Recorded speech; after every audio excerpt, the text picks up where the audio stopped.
Hi guys, it's Lauri. And I'm Empu. Rasmus. This is Loud TV.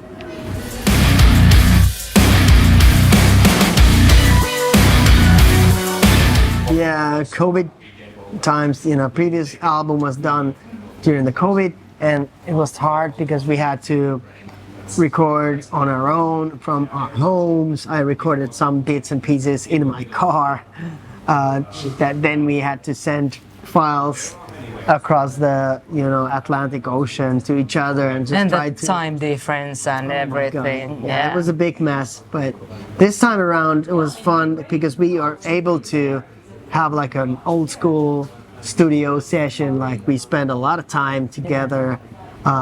We even we didn't go home between the studio work days. We stayed together, living in the same house. A little band camp. Yeah, like a camp.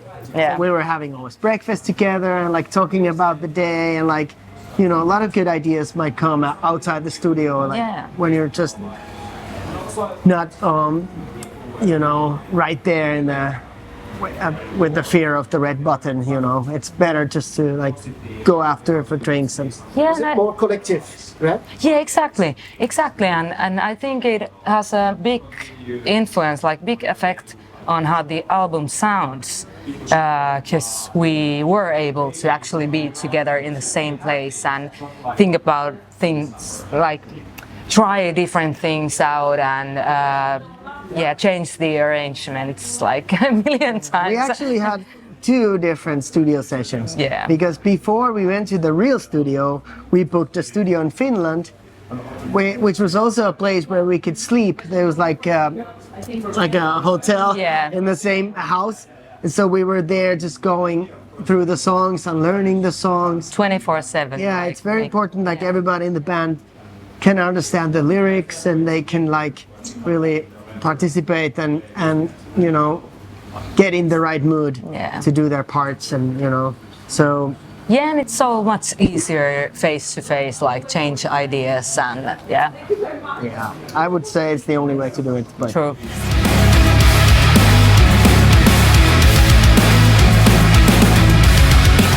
I think it's a combination of many things. As you said, of course, the producer and his sound ideas, they affect things. But the band, we actually wanted to make a bit harder, heavier album.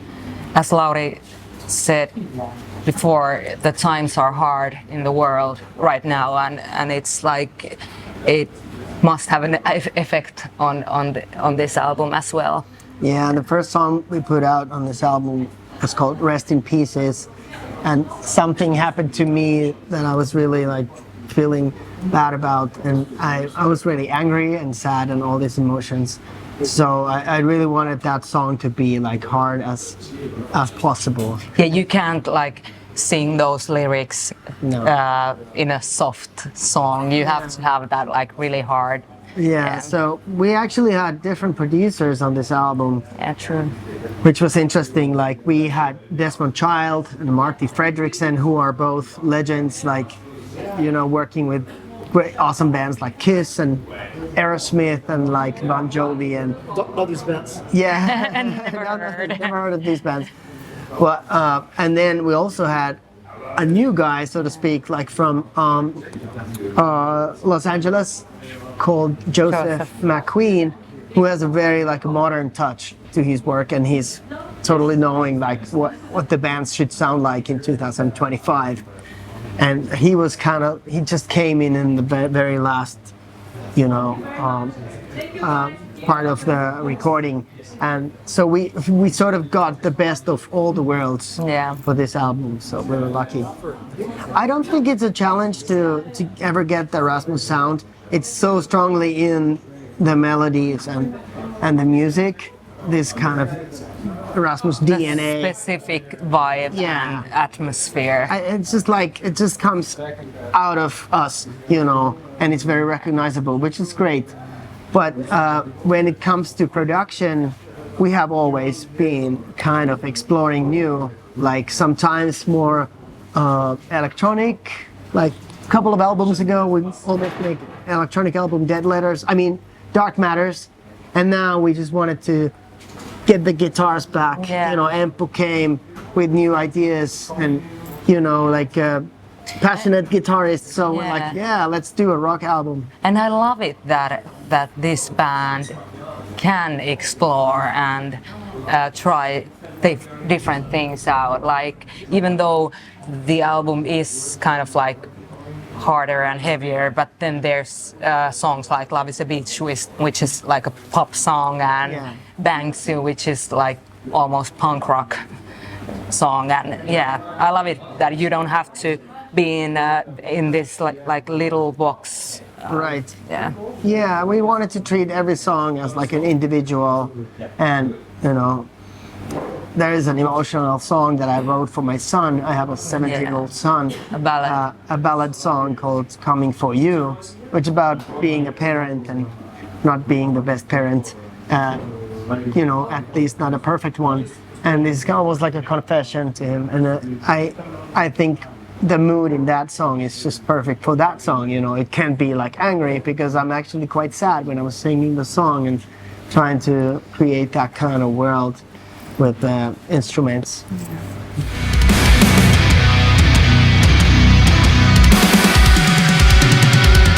Bitch, it's about cheating.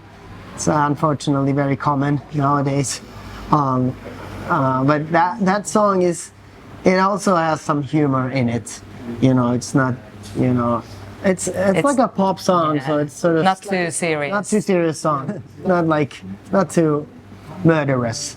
It was just it's like a fun song, but it was actually a song we first thought of letting out of the album, just because it's so like different and it's a bit poppier, and then we're like, I don't know. But then we started to play live, and then you started to singing the answers in the choruses. Like, wow, that's pretty cool. Yeah. Like, and it it's a fun live song. Yeah, it feels nice to play live. Yeah, I have been singing backing vocals like from the beginning when I joined the band, but on this album there's more like more things to sing for me. Yeah. And I'm looking forward to this tour because I get to sing a lot.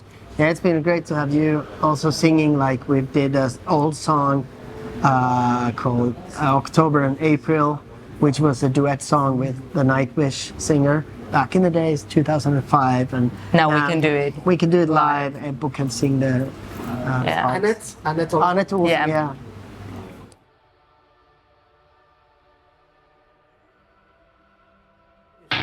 Definition of weirdo is like, it's something positive to us. Yeah. Like, I think it was more like a swear word or curse word Before. like, yeah, before, when we were younger, you know, like, people would maybe call you weirdo or freak or something like that because you look different, and maybe I took it as an insult back then. But nowadays I'm kind of proud that I've been my own way all my life, and I'm still pretty weird in my own way. Yeah, I think and it's good like that. Yeah, I think it's a beautiful like title for someone who follows their heart, and someone who is like bold and brave enough to be different and not to try to like fit in the masses, but find their own voice. Yeah, social media is full of these kind of ideas, like you should look like this, you should have this type of nose and this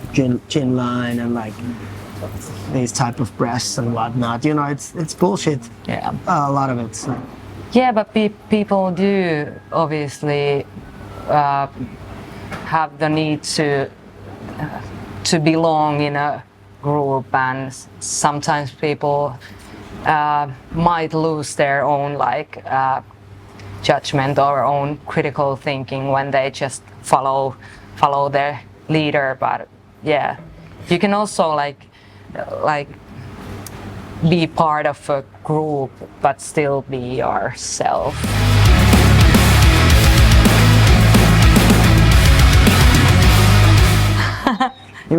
I was whistling in that song. Yeah, but we had this funny incident. Yeah, first we tried Eero, the bass player. He was like, why don't you go and whistle this? And he went in the booth, and he was trying like, but his lips were dry. And then he asked, "Does anyone have some oil, like oil or moisture, for his whistling lips?" Jesus. It's like, I was like, no, just get out of there. I'll do it. And then I went in like, I was laughing so much, and I can't whistle myself, so it's obviously not me. So you did it. Yeah, he did it. Okay. someone had to do the dirty work.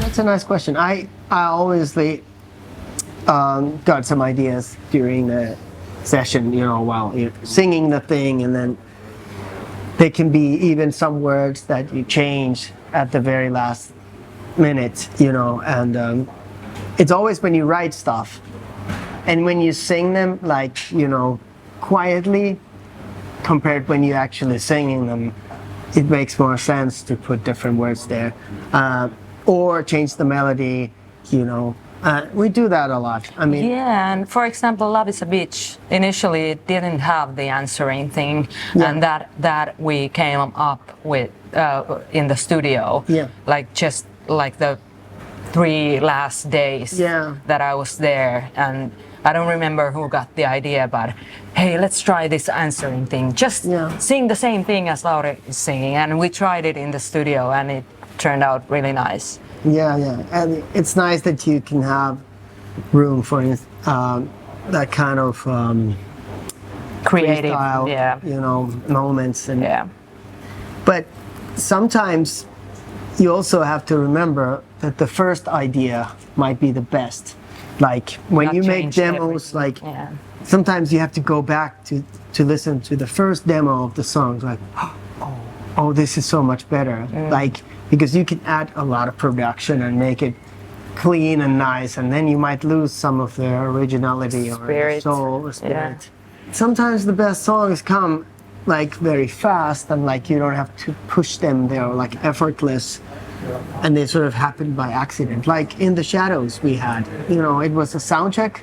We were just playing something in Finland and before a concert, and it was just a pure jam, and that the riff came, came there, like everything just happened like in 20 minutes, and I get the melody for the verse and everything just like, and then we started to put it together, and it was one of those happy accidents.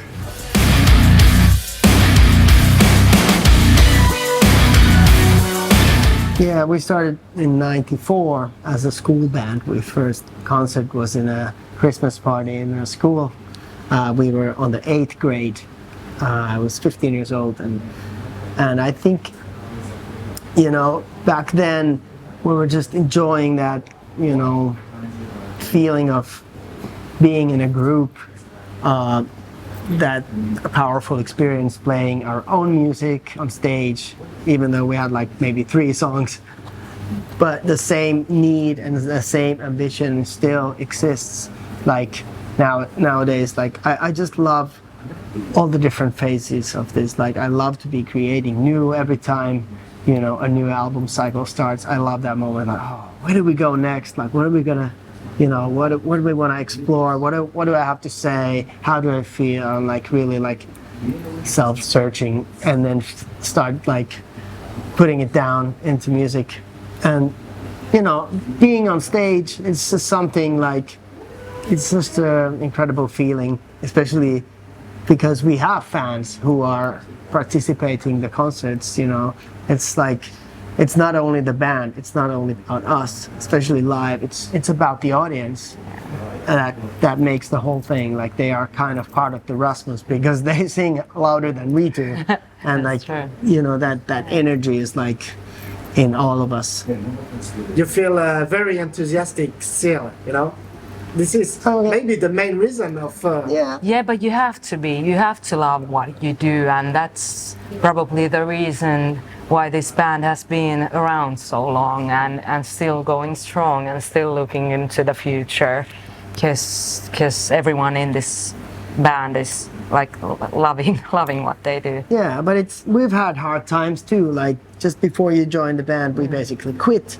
We just I just realized afterwards how many issues and problems we had with the previous guy, and like we were thinking so differently about music and world and everything.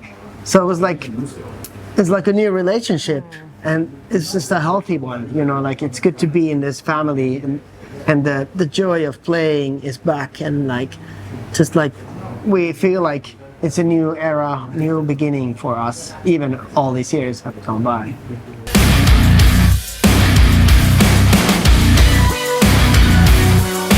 We're always being very happy to travel the world, and in this job you get to do it a lot. Like we basically wake up in the new city every morning and like, oh, we're in Paris, oh, we're in Milan, and like, you know, what should we do? And we try to not to do so many interviews and work, so to speak, on tour. Yeah, it's because- better to focus on yeah, like we want to have all the energy.